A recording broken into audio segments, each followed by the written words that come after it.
Okay mga idol, bari magkukulay tayo ng golden ash blonde. Hahaluan natin ng bleaching powder para naman madaling kumulay at saka pumantay sa dulo kasi matingkad na rin yung dulo eh. Bari mga idol, ang gagawin natin to, unahan natin yung roots para pag kumulay-kulay na di sa natin idiretso yung kulay Ayan. Okay mga idol, bali ito na, kinulayan ko na yung roots niya, binababad-babad ko ng kunting oras para naman pumantay yung kulay, humabol yung kulay kasi yung dulo medyo matingkad na. Tara, tuloy-tuloy kita. Ayan, bali kinulayan ko na rin yung niya, yung dulo niya. Ayan, bali isabay ko na rin yung kanyang yung kanyang dating kulay kasi medyo hindi rin pumantay, patsi-patsi na rin, kaya babalansehin natin to para umabol yan mga idol. Roots na tayo, bali roots to end na ang ating gagawin. Ayan, medyo binilisan ko na rin ang para hindi naman tayo may manood na aking ginagawa. Yan mga idol, roots na yan. Bali pagkatapos ng roots, ibaba ko na rin itong kulay. Sige mga idol, tuloy-tuloy kita.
Binababa ko na siya kasi parang pumapantay na yung kulay Bali pagbabad ko to sa roots, yan, sabay natin yung kanyang dulo kasi para pumantay na rin sa mga idol. Kasi request ng misis para matingkad ang gusto niyang kulay. Kaya yan, yan, wala tayo matapos. Bali mga idol, pagkatapos nito magbabrasilan naman tayo. Brazilian botox na rin ang gagawin natin para may sabi nila. Ito try natin yung botox na to kung effective man talaga. Bali first time ko siyang gagamitin na Brazilian botox. Tingnan natin kung anong kalalabasan. Okay mga idol, tuloy-tuloy kita.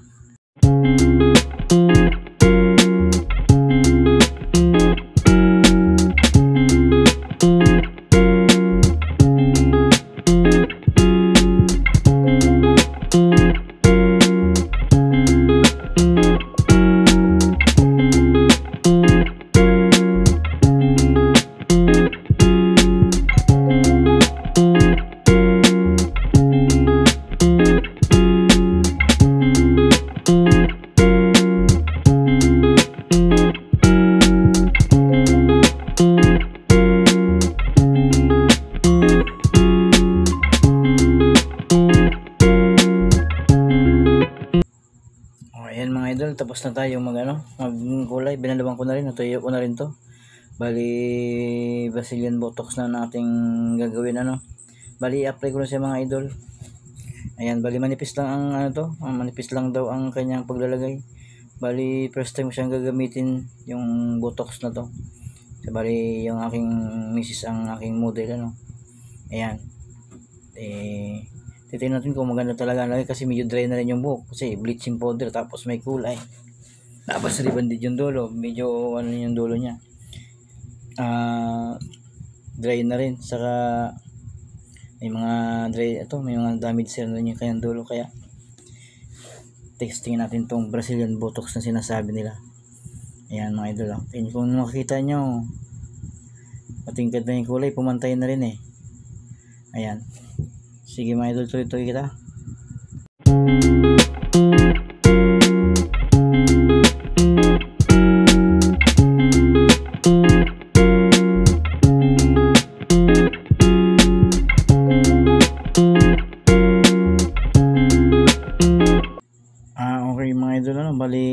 tinutuyo ko na to kasi ang nakalagay dito pag apply mo ng after 40 to 30 minutes ay 40 to 1 hour bali blow dry na siya, 100% dry para naman daw magandang resulta. Kaya ayan, kung makikita nyo tagang mahirap siyang tuyuin iba kasi yung walang gamot kasi napansin ko din sa gamot to mga idol, medyo makapdi din sa mata, tapos hindi ko rin gusto ang amoy niya.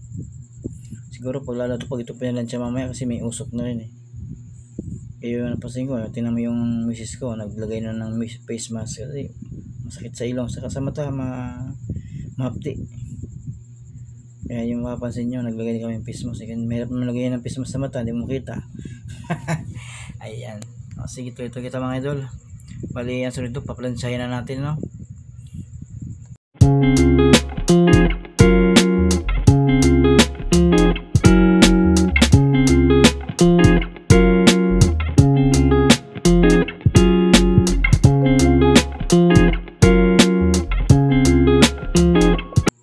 Ayan, no? Ayan na aking kinalabasan, no? Ganda naman. Okay, mga idol, ano? Okay naman po yung ating gawa. Brazilian Botox. Ayan, no? Lambot okay mga idol, tingnan na mabuti ako. Ayan oh, sumasabay sa galaw.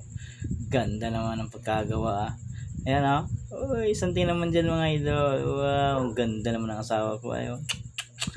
Panes, salamat mga idol sa panonood.